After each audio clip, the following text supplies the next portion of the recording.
உங்கள் ஜாய் டிவியில் திங்கள் முதல் சனி வரை இரவு 10 மணி முதல் 10:30 மணி வரையும் மற்றும் ஒவ்வொரு வெள்ளியும் மாலை 8:30 மணி முதல் 9:30 மணி வரை.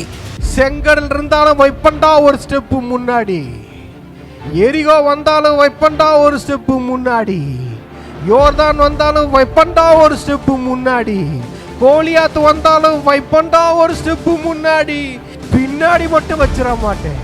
ரிவைவல் நைட் என்ற நிகழ்ச்சியின் மூலமாக தீர்க்க தரிசன செய்திகளை சகோதரர் பீட்டர் எல்விஸ் பிரசங்கிப்பார் மற்றும் சகோதரி அனிதா பீட்டர் அவர்கள் துதி ஆராதனை ஏறெடுப்பார்கள்.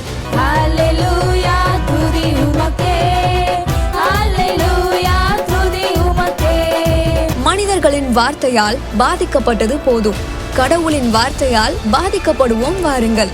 நமக்குள் இருக்கும் இயேசு கிறிஸ்துவை உலகத்திற்கு காட்டும் நேரம் இது. வாருங்கள், இயேசுவுக்காய் எழும்புவோம்.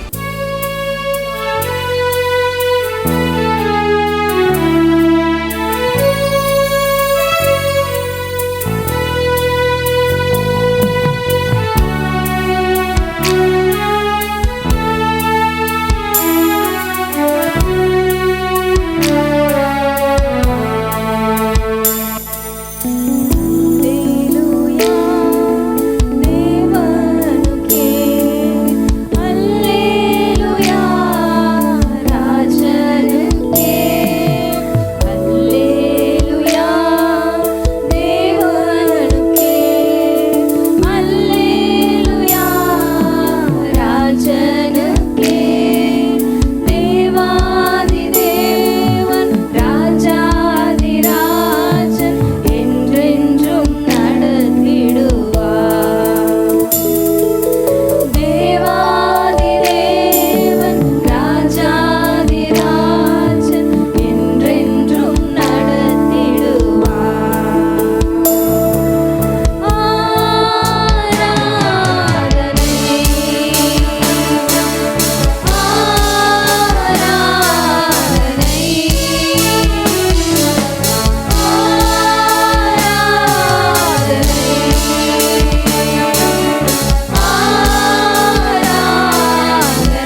ஆவியானவரே, இந்த இடத்துல நீங்கள் கடந்து வந்திருப்பதற்காக நன்றி சொல்கிறோம். ஆவியானவரே, எல்லாருடைய வாழ்க்கையில ஒரு வெளிச்சம் தருகிற ஆவியானவர் இந்த இடத்துல கடந்து வந்திருக்கிறீங்க.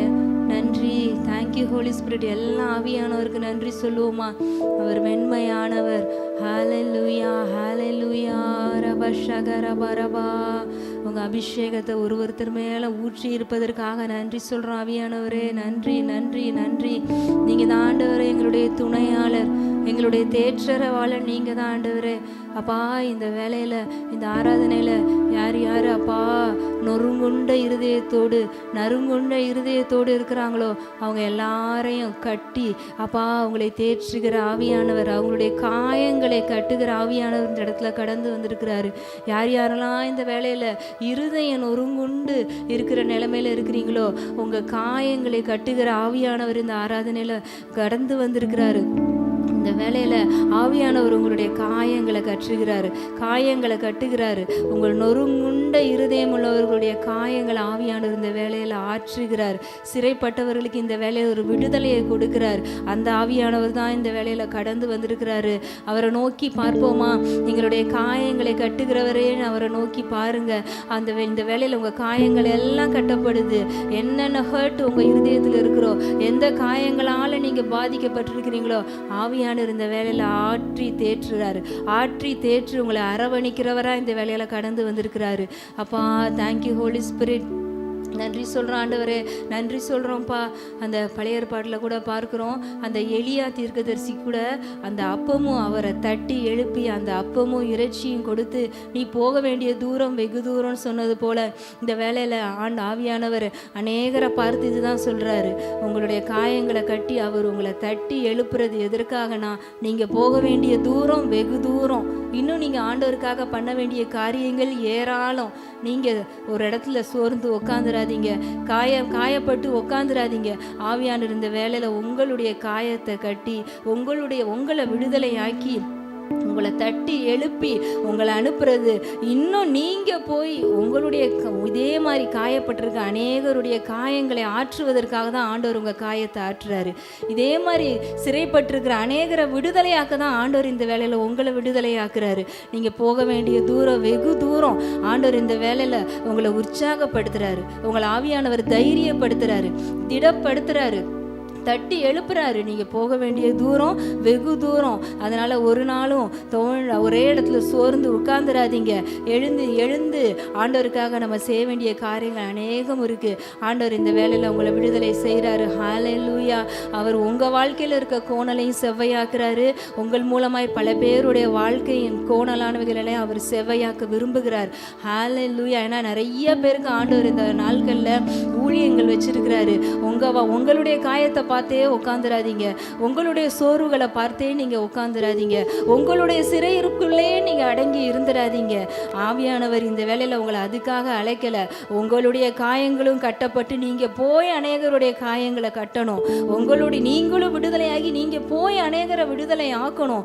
உங்கள் சோர்வு நீங்கள் போய் அநேகரை தட்டி எழுப்பணும். அந்த மாதிரியான ஒரு அபிஷேகத்தை தான் இந்த ஆராதனை வேலையில் ஆவியானவர் ஒருத்தர் மீது வைக்கிறாரு. இந்த ஆராதனையில் யார் யாரெல்லாம் கலந்துருக்கிறீங்களோ ஒருத்தர் மீது அந்த அபிஷேகத்தை ஆவியானவர் வைக்கிறாரு. அந்த பலத்தினால எழுந்துருங்க, அந்த பலத்தினால எழுந்து புறப்பட்டு போங்க. அந்த பலன் உங்களுக்கு போதும், அவருடைய கிருபை உங்களுக்கு போதும். ஹல்லேலூயா. அப்பா, நன்றி சொல்கிறேன் ஆண்டவரே. Thank you Lord. ஆவியானவரே, இந்த வேலையில் ஒருத்தரை நீங்கள் தட்டி எழுப்புனதற்காக, தைரியப்படுத்தினதுக்காக, விடுதலை கொடுத்ததற்காக, காயங்களை கட்டினதுக்காக நன்றி சொல்கிறோம் ஆவியானவரே. எங்களை தாழ்த்தி உங்கள் கரங்கள் ஒப்பு கொடுக்கிறோம். இயேசுவின் நாமத்தில் பிதாவே, ஆமென். எல்லாரும் எடுத்துக்கொள்வோம். ஏசாயா 41வது அதிகாரம் 11வது வசனம் 12வது வசனத்தை நம்ம பார்ப்போம். இதோ உன்மேல் எரிச்சலாயிருக்கிற யாவரும் வெட்கி லட்சையடைவார்கள். உன்னோடே வழக்காடுகிறவர்கள் நாசமாகி ஒன்றுமில்லாமற் போவார்கள். உன்னோடே போராடினவர்களை தேடியும் காணாதிருப்பாய். உன்னோடே யுத்தம் பண்ணின மனுஷர் ஒன்றுமில்லாமல் இல்பொருளாவார்கள். இந்த வேதம் சொல்லுகிற யுத்தமும் போராட்டமும் என்ன? உங்கள் தெருவில் தண்ணி பிடிக்கிறதுக்கு கொலா சண்டை போடுறீங்களே, அது யுத்தம் நினச்சிக்கிட்டு இருக்கோமா? இல்லை குடும்பத்தில் சண்டை போட்டுட்டு இருக்கோமே, அது யுத்தம் நினச்சிக்கிட்டு இருக்கோமா? சபையில் எல்லாம் பிரிஞ்சு நிற்கிறோமே, ஜாதி ஜாதியா, இனம் இனமா, கலர் கலரா, பணக்காரங்க ஏழைங்க, படித்தவங்க படிக்காதவங்க, அந்த மாதிரி எல்லாம் பிரிஞ்சு நிற்கிறோமே. இவங்களுக்குள்ள ஒரு போராட்டம் வருதே, சண்டை வருதே, அது யுத்தமா? இந்த யுத்தத்துக்கெல்லாம் ஆண்டவர்கிட்ட போய் கேட்குறது, ஆண்டவரே யுத்தத்தில் வல்லவரே நீங்கள் வாங்க எங்கள் பக்கம். நம்ம வீட்டில் நடக்கிற குலாச்சண்டைக்கெல்லாம் ஆண்டவர் வந்து பக்கத்தில் நிற்கிறாரு. யோசிச்சு பார்க்கணும் பாருங்க, யோசிச்சு பார்க்கணும். ஆண்டவர் எதுக்கெல்லாம் இழுத்துக்கிட்டு இருக்கிறோம்? யுத்தம்னா என்னங்க? யாருடைய யுத்தம்? எந்த யுத்தம்? இங்கே பாருங்க, சாமுவேலில் பார்க்குறோம் நம்ம. 1 சாமுவேல் 17:47 யுத்தம் கர்த்தருடையது. பிரியமானவர்களே, வேதம் சொல்லுகிற யுத்தம் கர்த்தரின் யுத்தம். ஹல்லேலூயா. உங்க குடும்ப யுத்தம் கிடையாது, இது கொலா சண்டை யுத்தம் கிடையாது. இது பக்கத்து வீட்டுக்காரங்கள்ட்ட சண்டை போட்டுட்டு இருக்கீங்க பாருங்க, எதிர்த்து வீட்டுக்காரங்கள்ட்ட சண்டை போட்டுட்டு இருக்கீங்க பாருங்க, ரோட்ல சண்டை போட்டுட்டு இருக்கீங்க பாருங்க, அந்த யுத்தம் கிடையாது. அந்த யுத்தத்துக்கு நீங்க ஆண்டவரை கூப்பிடுறீங்க. அந்த யுத்தத்துக்கு ஆண்டவரை வாங்க, ஆண்டவரே வாங்க, எங்கள் பக்கம் நில்லுங்க ஆண்டவரே, இந்த யுத்தத்தில் எங்கள் கூட நில்லுங்க. குடும்பத்தில் அக்கா தங்கச்சியோட சண்டை, அண்ணன் தம்பியோட சண்டை, அப்பா அம்மாவோட சண்டை, இந்த சண்டையில் வாங்க எங்கள் கூட வந்து நில்லுங்க. இதில் வேறு அந்த வேர்ட்ஸ் எல்லாம் பாருங்கள், படிக்கிறதுக்கே ரொம்ப கஷ்டமாக இருக்குது. குடும்பத்தை விடுங்க, இப்போ கிறிஸ்டியானிட்டிக்கே சொல்கிறேன், கிறிஸ்தவர்களுக்கு எதிராக ஒரு கூட்டம் இருக்குன்னா அந்த கூட்டம் நாசமாக போகணும்னு சொல்கிறோம், அந்த கூட்டம் இல்பொருள் ஆகணும்னு சொல்கிறோம், அந்த கூட்டம் காணாமல் போகணும்னு சொல்கிறோம். இங்கே பாருங்க, வேதம் அதை சொல்லலை. இதை தான் ஆண்டவர்கிட்ட ஆண்டவராகிய இயேசு கிறிஸ்து இந்த பூமியில் வந்த சொன்னாங்க. இங்க பாருங்க, லூக்கா 9ஆம் அதிகாரம் 54 56 வரைக்கும் பார்க்குறோம். இங்க பாருங்க, அவர் எருசலேமுக்கு போக நோக்கமாக இருந்தபடியினால் அவ்வூரார் அவரை ஏற்றுக்கொள்ளவில்லை. அவருடைய சீஷராகிய யாக்கோபும் யோவானும் அதை கண்டபோது, ஆண்டவரே, எலியா செய்தது போல வானத்தில் இருந்து அக்கினி இறங்கி இவர்களை அழிக்கும்படி நாங்கள் கட்டளையிட உமக்கு சித்தமா என்று கேட்டார்கள். அவர் திரும்பி பார்த்து, நீங்கள் இன்ன ஆவி உள்ளவர்கள் என்பதை அறியீர்கள் என்று அதட்டி, மனுஷகுமாரன் மனுஷருடைய ஜீவனை அழிக்கிறதற்கு அல்ல, ரட்சிக்கிறதற்கே வந்தார் என்றார். அவங்க என்ன சொல்றாங்க?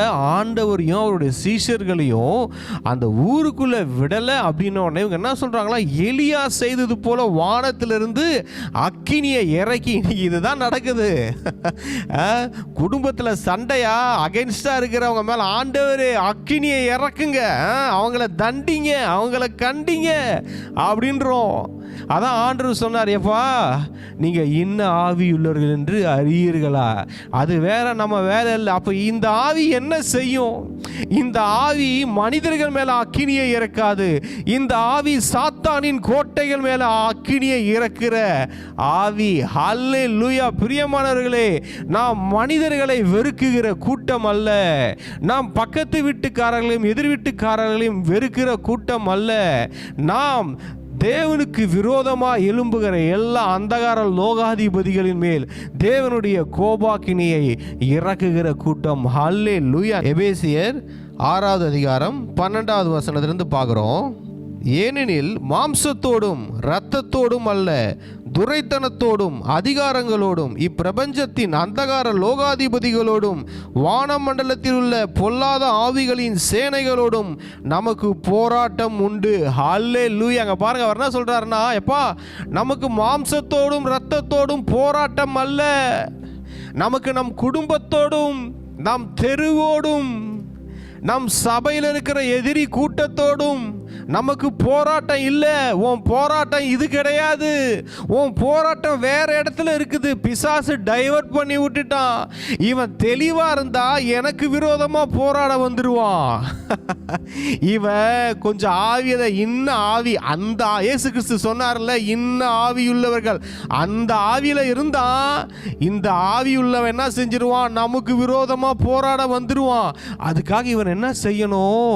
இவனை வேற ஆவியா மாற்றி இவன் ஃபோக்கஸ் எல்லாம் அவன் குடும்பத்தில் இருக்கிறவங்க மேலே, அவன் சபையில் இருக்கிறவங்க மேலே, அவன் ஆஃபீஸில் ஒர்க் பண்ணுறாங்க பாருங்க அவங்க மேலே, பக்கத்து வீட்டுக்காரங்க மேலே டைவர்ட் பண்ணி விட்டுடு.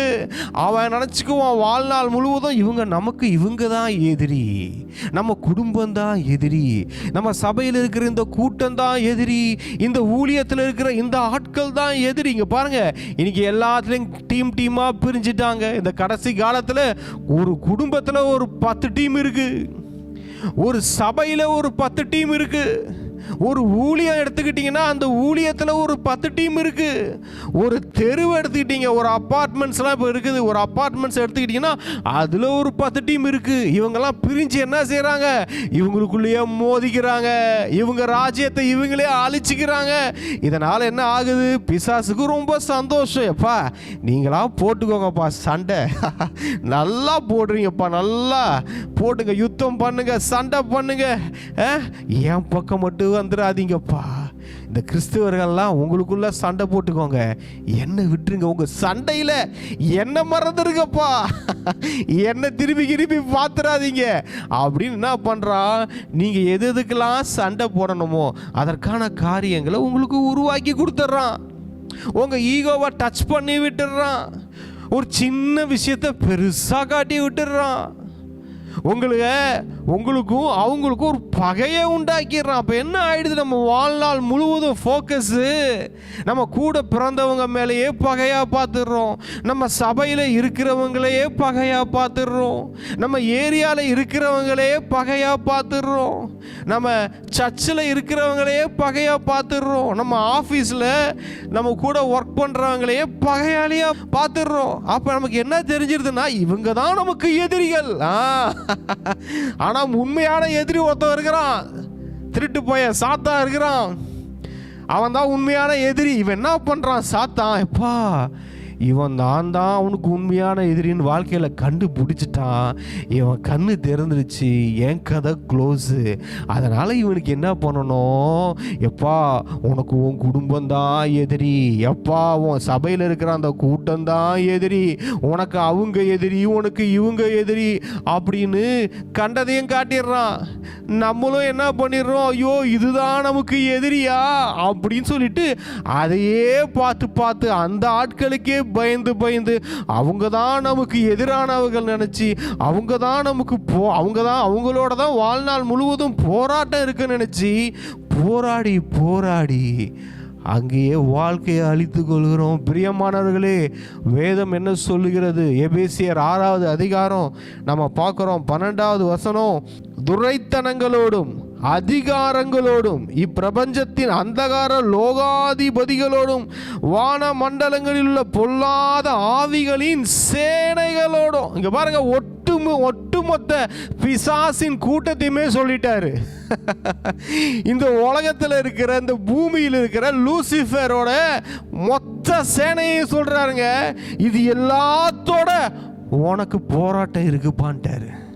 உங்களுக்கு தெரியுதுங்களா, இதுக்கெல்லாம் என்னமா பண்ணுங்க, இந்த முழு சாத்தானுடைய சேனையும் எப்பா நம்ம கிட்ட தான் இவனுக்கு போராட்டம் இருக்குன்னு கண்டுபிடிச்சிட்டான், நம்ம தான் இவனுக்கு எதிரின்னு கண்டுபிடிச்சிட்டான், நம்ம கதை க்ளோஸு, நம்மளை முடிச்சு விட்ருவான், இதோட நம்ம கதையை க்ளோஸ் பண்ணிடுவாங்க, இவனுங்க கண்ணு திறந்துடுச்சு, அவ்வளோதான், இவனுக்கு எதிரிங்க நம்ம தான் தெரிஞ்சிடக்கூடாது, அதனால் இவனுக்கு எதிரி வேற ஒன்றை காட்டு, இவன் தான் எதிரி, எனக்கு இவன் தான் சார் ஒரு எதிரி, இவன் தான் எனக்கு துரோகி, இவன் தான் எனக்கு காட்டி கொடுத்தவன், இவன் தான் என்ன மறுதளிச்சவன், இவன் தான் எனக்கு துரோகம் செஞ்சவன், எனக்கு கெடுதல் செஞ்சவன் எவனாவது ஒருத்தனை அவன் பார்த்துட்டான், அவன் வாழ்நாள் ஃபுல்லாக அவனையே தான் பார்த்துட்டு இருப்பான், எங்களை பார்க்க மாட்டான்.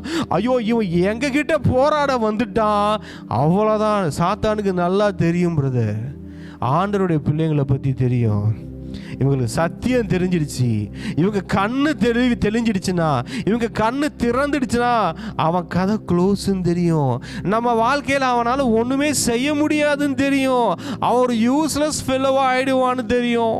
இங்கே பாருங்க, வசனம் என்ன சொல்லுதுன்னா, அப்பா இவங்களோடு உனக்கு போராட்டம் உண்டு. நம்ம கேட்கலாம், ஐயா ஒரு சாத்தானோட போராட்டம்னு சொன்னீங்கன்னா பரவாயில்ல, நீங்கள் என்னன்னா ஒட்டுமொத்த சாத்தானையும் சொல்கிறீங்க. இங்கே பாருங்க, துரைத்தனங்களோடும் அதிகாரங்களோடும் இப்பிரபஞ்சத்தின் அந்தகார லோகாதிபதிகளோடும் வானமண்டலங்களில் இருக்கிற பொல்லாத ஆவிகளின் சேனையா, சேனை எல்லாத்தோடும் உங்களுக்கு போராட்டம் உண்டு. பிரியமானவர்களே, இப்போ என்னம்மா செய்யணும்? இங்கே பார்த்துட்டு இருந்தோம் பார்த்தீங்களா, இதுதான் போராட்டம், இதுதான் பிரச்சனை, இவன் தான் எதிரின்னு பார்த்துட்டு இருந்தீங்க, மனிதர்களை பார்த்துட்டு இருந்தீங்களே, அப்படியே திருப்புங்க. இந்த பக்கம் பாருங்க, உண்மையாலுமே இவன் தான் உங்கள் எதிரி, இவன் தான் உங்கள் துரோகி, இவங்க தான் உனக்கு கெடுதல் செய்ய நினைக்கிறவன், இந்த சாத்தான் தான் உங்களை அழிக்க நினைக்கிறவன், உங்கள் மேலே இருக்கிற தரிசனத்தை உங்களை பார்க்க விடாமல் தேவையில்லாததை பார்க்க வைக்கிறவன், தேவையில்லாததுக்கு நேரத்தை கெடுக்க வைக்கிறவன் இவன் தான். இவங்கிட்ட போராடுங்க. நம்ம போராட்டம் இவங்கிட்ட இருக்கு. இவன் தெரியும், நம்ம இவங்கிட்ட போராட வந்துட்டு அவன் தோத்துருவான் தெரியும். ஆல்ரெடி அவன் தலையை இயேசு கிறிஸ்து சிலுவையில் நசுக்கிட்டாரு. குத்துயிர் குளவுயிருமா கிடக்கிறான். ஐயா, கடைசியில் வந்து இவனும் என்னை மிதிச்சிருவானே, இவனும் என்னை வந்து கஷ்டப்படுத்துவானேன்னு பயந்து நடுங்கிட்டு இந்த சாத்தான் என்ன செய்யறான், வேற ஒன்றை காட்டி விட்டுறான். இந்த நம்மளும் அறிவில்லாமல் என்ன பண்ணிடுறோம், அதுதான் நமக்கு எதிரின்னு அது பின்னாடி போயிடுறோம் பாருங்க. அங்கே பாருங்க, அடுத்த வசனம் சொல்லுது. இங்கே பாருங்க, அதுக்கு தான் இங்கே பாருங்க 11வது வசனம், எபேசியர் 6:11, நீங்கள் பிசாசின் தந்திரங்களோடு எதிர்த்து நிற்க திராணியுள்ளவர்களாகும்படி. பாருங்க, பிசாசின் தந்திரம் இதுதான். ரொம்ப தந்திரமா என்ன பண்ணிடுறான், அவன் பவர்ஃபுல்லான ஆள்லாம் கிடையாது, ஆனால் தந்திரமான ஆள், நல்ல தந்திரமான ஆள், டைவர்ட் பண்ணி விட்டுடுறான். நம்ம எதுக்கு அழைக்கப்பட்டிருக்கிறோம்? என் மேலே ஆண்டவர் ஒரு திட்டம் வச்சிருக்கிறாருப்பா, என் மேலே ஒரு நோக்கம் வச்சிருக்கிறாருப்பா, அதுக்கு தான் தாயின் கருவிலே என்ன அபிஷேகம் பண்ணாருப்பா, என்னை பெயர் சொல்லி அழைத்தாருப்பா, என்னை முத்திரை போட்டாருப்பா, அவர் என்னை உள்ளங்கையில் வரைஞ்சி வச்சிருக்கிறாருப்பா, ஏன்னா ஒரு நோக்கத்துக்காக, பிளானுக்காக அவர் என் பார், என் நோக்கத்தை பாரு, என் தரிசனத்தை பாரு, நான் அழைத்த அழைப்பை பார், அதை பார்த்து போ, நான் உனக்கு ஒரு திட்டம் வச்சிருக்கிறேன், அதில் ட்ராவல் பண்ணு அப்படின்னு ஆண்டவர் காட்டுற பாதையில் நம்ம பார்த்து போகணும். அங்கே சாத்தான் காட்டுற பாதையை பார்த்துடக்கூடாது. சாத்தான் வேற ஒன்றா காட்டுவான், அது கொஞ்சம் அழகாக கூட இருக்கும், அது கொஞ்சம் கவர்ச்சியாக கூட இருக்கும், அது எதை காட்டினாலும் பார்க்கக்கூடாது. பாருங்கள், எனக்கெல்லாம் ஏதாவது ஒரு தாட்டு வருதுன்னு வச்சுக்கோங்க, இல்லை ஏதோ ஒரு பிரச்சனை வருதுன்னு வச்சுக்கோங்க, இப்போலாம் என்னம்மா பண்ணுறது, நான் அப்படின்றது ஏதோ சம்திங், ஏதோ மாம்ச சிந்த, ஏதோ வந்து ஒரு ஃப்ராக்சர் ஆஃப் செகண்ட் வருதுன்னு வச்சுக்கோங்களேன், வருதுன்னா அடுத்த செகண்ட் நம்ம என்ன பண்ணணும், நான் சொல்லுவேன், சாத்தானே அப்படின்னு துப்புவேன், அவன் மூஞ்சில் துப்புற மாதிரி துப்புவேன். அப்பாலே போ சாத்தானே அப்படின்னு கூட சொல்ல வேண்டிய அவசியமே இல்லை. இங்கே பாருங்க, என்ன பண்ணுன்னா, அவன் மூச்சை பார்த்து அப்படின்னா போதும், அவன் மூச்சை பார்த்து அந்த சிந்தனை வரும்போது அப்படின்னு துப்பிடுங்க.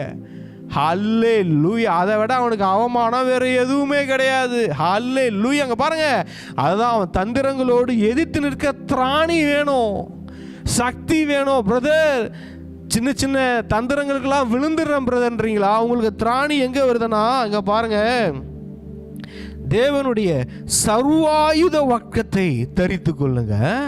ஆண்டவருடைய சர்வாயுத வர்க்கத்தை நாம் தரித்து கொள்ளணும். இதெல்லாம் தரித்துக்கிட்டு மாம்சத்தோட ரத்தத்தோடு சண்டை போடுறதுக்கு போயிடக்கூடாது. நல்லா சர்வாயுத வர்க்கத்தெல்லாம் தரிச்சுக்கிட்டு இங்கே பாருங்க, நீங்கள் நல்லா யோசிச்சு பாருங்க, நல்ல ஒரு யுத்த வீரன், நல்லா தலை சீரா, கையில் பட்டயம் எல்லாம், அந்த ட்ரெஸ்ஸு, வார் ட்ரெஸ் எல்லாம் மாட்டிக்கிட்டு யுத்தத்துக்கு போகாமல் நேராக போயிட்டு நாய்கிட்ட சண்டைக்கு போனால் எப்படி இருக்கும் பாருங்க. ஹல்லேலூயா. எல்லாம் போட்டிருக்கெல்லாம் யுத்த ட்ரெஸ்ஸு, 6 வயசு குழந்தைகிட்ட சண்டைக்கு போனால் எப்படி இருக்கும் பாருங்க. யுத்த ட்ரெஸ்ஸு, சண்டை போட வேண்டியது சாத்தானுடைய கூட்டத்தில், யுத்த ட்ரெஸ்ஸை மாட்டிக்கிட்டு நேராக போய் ஆண்டரோட பிள்ளைகள்கிட்ட சண்டைக்கு போனால் எப்படி இருக்கு பாருங்க. அட பாவி, உனக்கு யுத்த ட்ரெஸ் எல்லாம் மாட்டி விட்டு கையில் ஆவிக்குரிய பட்டயத்தை கொடுத்து யுத்தத்துக்கு அங்கே போக சொன்னா நீ எங்கே போயிட்டுருக்க?